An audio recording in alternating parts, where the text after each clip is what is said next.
Hi, my name is Ryan Davis. I'm an undergraduate ecological engineering and watershed science student at Colorado State University. For the past year and a half, I've been working as a technician for the Lockvale Long-Term Ecological Research and Monitoring Program in Rocky Mountain National Park. The program is a collaborative effort between the National Park Service, USGS, and Colorado State, looking at how ecosystems change over time, particularly as they respond to nitrogen pollution and a changing climate. What this research has discovered is that there's been an increasing amount of nitrogen coming in from the atmosphere, and has been severely altering the high elevation ecosystems. So how's this nitrogen pollution getting to Rocky Mountain National Park? Usually the winds come over the Continental Divide from the west to the east, but in the summertime in the Front Range we get these upslope winds which blow back towards the mountains.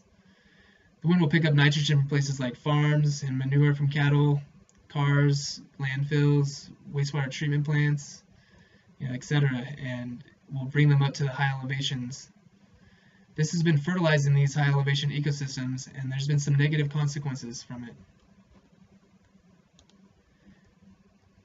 The high elevations historically have only received a really low amount of nitrogen per year. However, since the development and the population growth on the Front Range, we're now seeing nitrogen coming in at levels that are way more than the ecosystems can support. What we've been seeing is an acidification of the soils. The extra nitrogen then flushes out of the soils into streams and lakes.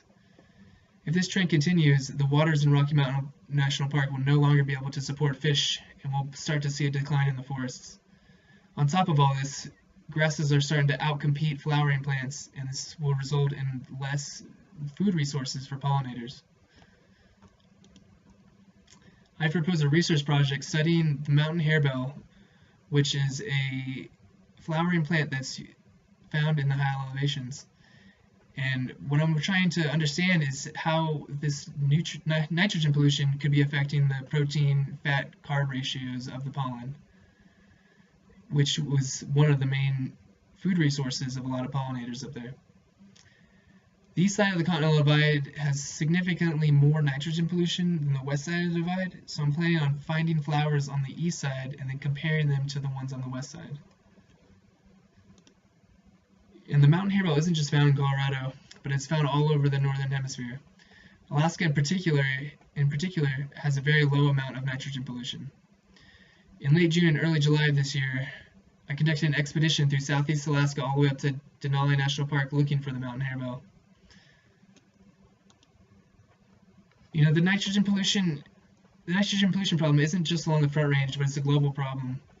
Atmospheric nitrogen deposition has doubled globally since the 1960s, and is affecting the higher elevations much more than the lower elevations.